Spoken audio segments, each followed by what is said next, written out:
박식 전무님 질문 있어요 시간입니다. 안녕하세요 전무님. 주식을 잘 모르는 지인에게 자산 배분을 위한 ETF를 추천한다면 어떤 ETF를 추천해야 할까요?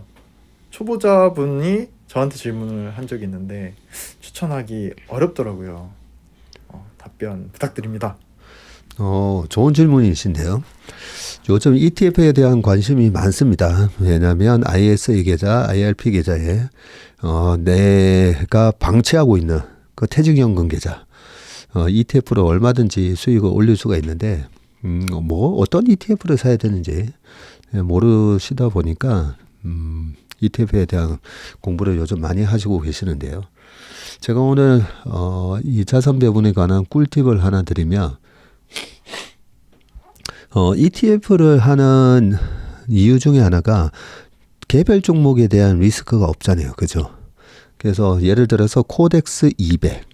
그러면 코스피 200을 거의 그대로 카피한 코스피 200 종목을 그대로 카피한 ETF니까 코덱스 200은 그냥 우리나라 지수에 투자한다라고 보시면 돼요. 지수니까 지수가 그렇게 많이 또 빠지지도 않습니다. 재작년에 지수가 크게 빠졌는데 24.89%. 예, 빠지긴 했지만 작년에 다시 18.7%도 올라오고 미국 지수는 오히려 또 더 괜찮죠. S&P 500 같은 경우에는 1980년 이후로 딱 44년 동안 10번밖에 안 빠졌어요. 33번이 오르다 보니까 상승 확률이 77%나 됩니다.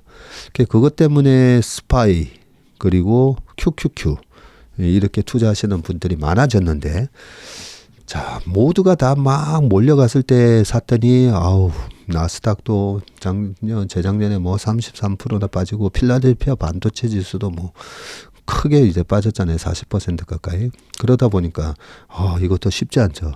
네, 맞습니다. 쉽지 않습니다. 왜냐하면 비싸게 샀기 때문에 그런 거고요.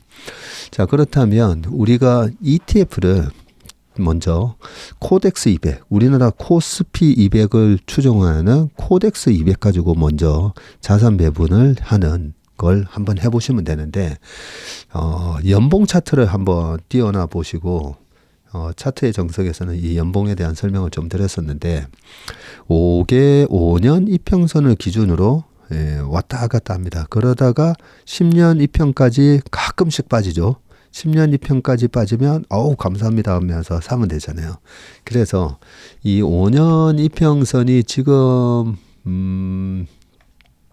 우리나라 코스피 기준으로 말씀을 드리면 5년 이평선이 2643이에요. 작년에는 5년 이평선이 2588이었고 재작년에는 2465 이렇게 돼 있는데 그 5년 이평선을 깨고 나면 빠르게 또 회복합니다. 그래서 작년에 5년 이평선 2588을 회복해서 작년 연말 종가가 2655 갔잖아요. 그죠? 네.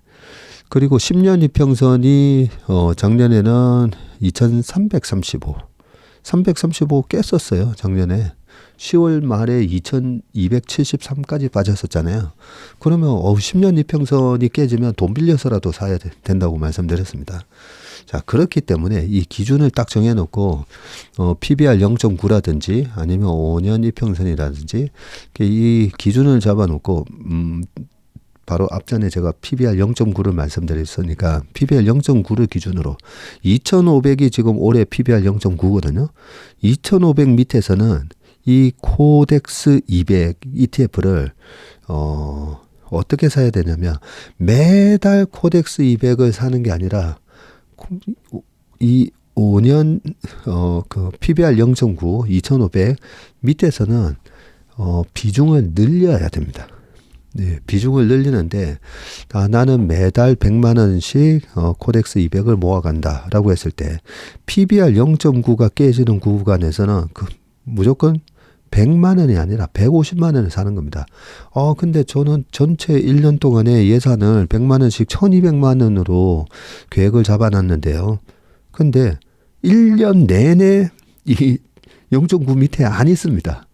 0.9 밑에 사면 1년 내내 반드시 회복을 하거든요. 그래서 1년 내내 150만 원씩 투자하지는 않는다는 거죠. 그래서 PBR 0.9가 깨질 때 100이 아니라 150만 원을 투자하고 10년 이평선을 터치하잖아요.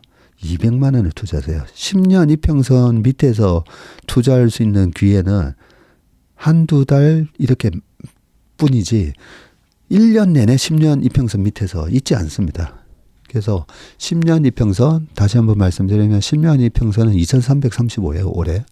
요 구간을 터치를 하면 그때부터는 200만 원씩 사세요. 자, 그렇게 되면 일반적으로 매달 그냥 지수와 상관없이 코덱스 200을 사신 분보다는 이렇게 PBR 0.9 그리고 10년 이평선에서 비중을 오히려 오버웨이트 해가지고 사신 분들의 수익률이 월등하게 좋을 수밖에 없습니다. 예. 그리고 5년 이평선이 올해 2643이라고 했거든요. 그 2643을 돌파를 하고 그러면 저 10년 이평선에서 샀던 부분을 조금씩 파시면 돼요. 파시면 되고 그 다음에 PBR 1배가 2,700이거든요. 2,700 올해 좀 더 넘겠네요. 2,700 한 50까지도 되겠는데 PBR 1배 넘어갔을 때부터는 저 밑에서 0.9에서 잡아놨던 것들 그 오버해서 산 금액만큼 줄이시면 됩니다. 네. 그리고 우리나라가 1.1배에서 1.2배까지도 가거든요. 지난번 3,300 갔을 때는 거의 1.2배 갔었어요. 그래서 1.1배에서 저희 고객 주식을 거의 다 팔아버렸잖아요. 그래서 1.1배 갔을 때는 그동안에 가져왔던 ETF를 이익 실현하세요. 이익 실현. 이익 실현했다가 더 계속 올라가면 어떡하죠? 네. 주식 시장은 반드시 2년마다 또 기회를 줍니다. 그래서 팔았다가 다시 안 내려오면 어떡하지? 예, 그렇게 걱정 안 하셔도 되고. 자, 이게 이제 첫 번째 방법이고요. 자, 두 번째 방법은 우리나라가 수출로 먹고 사는 나라다 보니까 외국의 펀드 매니저들이 우리나라 수출 데이터 본다고 그랬죠. 세계 경제가 지금 어떻게 흘러가고 있는지는 우리나라 수출 데이터만큼 정확한 게 없습니다. 그래서 우리나라가 굉장히 중요해요. 그러면 우리나라가 0.9 밑에서 떨어졌을 때, 자, 이럴 수도 있습니다. 코덱스 200을 100만 원 사는데 우리나라 0.9 밑에서는 타이거 필라델피아 반도체 지수라든지 미국의 나스닥을 추종하는 ETF 있죠. 그런 것들. 미국 반도체를 추종하는 거라든지 나스닥을 추종하는 ETF를 사시는 거예요.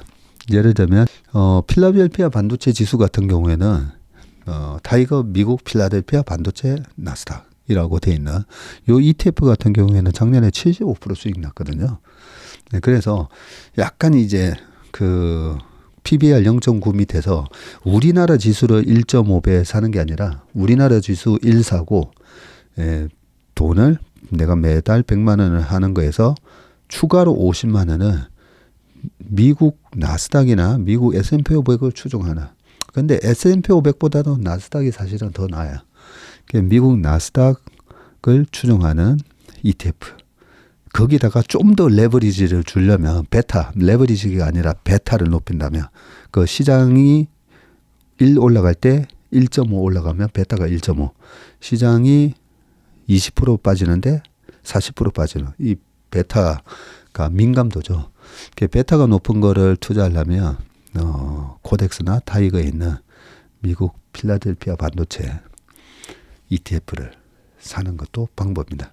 그거는 약간 이제 중급, 고급 내용이긴 한데 아니면 그렇게 반반 나눠서 투자하시는 것도 방법입니다.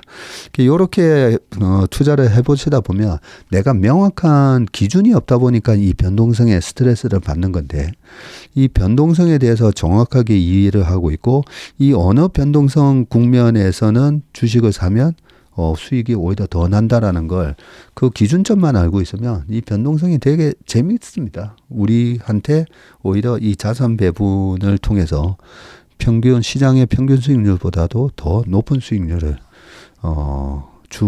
얻게 되는 기회를 제공하기 때문에 그렇게 ETF를 한번 활용을 해보시면 좋을 것 같습니다. 네, 자산 배분이나 주식을 해야 한다고 알고는 있지만 현생이 너무 바쁘셔서 투자가 어려웠던 분들이 이 영상을 꼭 봤으면 좋겠습니다. 올해 울퉁불퉁한 시장에서 자산 배분을 통한 ETF 전략으로 올해 한번 15% 이상의 고수익을 한번 노려보시길 바라겠습니다. 성공 투자를 기원합니다. 화이팅!